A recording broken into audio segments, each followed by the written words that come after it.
During the last two sessions, I've been talking to you principally about the philosophy of the Lao Tzu book, the Tao Te Ching, and now I want to shift today over to Zhuangzi.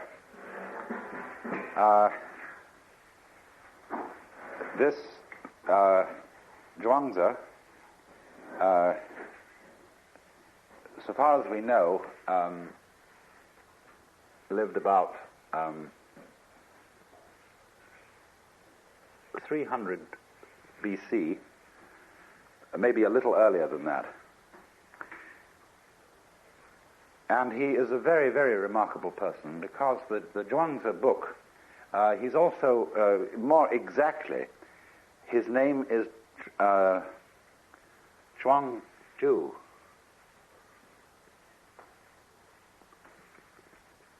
But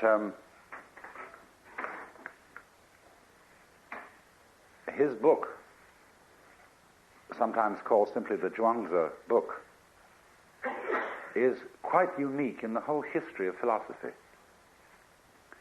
because he's almost the only philosopher from the whole of antiquity who has real humor. And therefore he's an immensely encouraging person to read. But part of his humor is the art of exaggeration. And you always have to allow for that. You always have to realize that he's slightly pulling his own leg.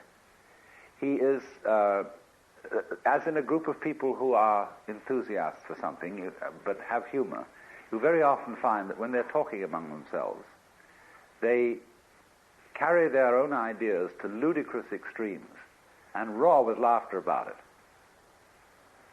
And Zhuangzi does that. Now, for example, he has a great deal to say about the value of the useless life.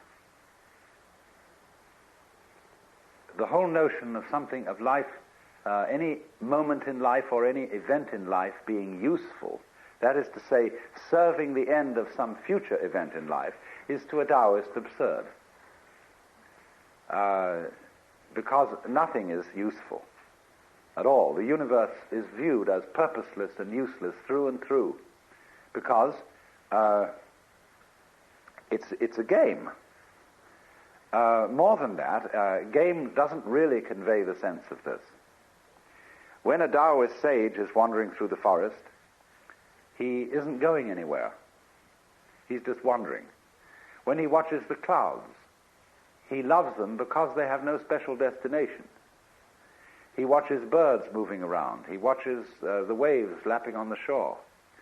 And just because all this is not busy in the way that human beings are busy, because it serves no end other than being what it is now, it is for that reason that he admires it, and it is for that reason that you get the peculiar styles of Chinese painting in the Tang, Sung, and later dynasties, where nature, in its wayward, wandering nature, is the main subject. When we say that something is without purpose, that's a put-down phrase. We say, well, it's no future in it. But what's the use?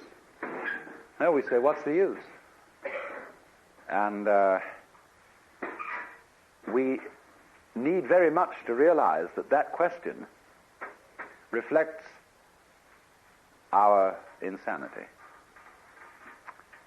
What's the future in it? What's the use? The joy for the Taoist is that things have no use, and the future is not important.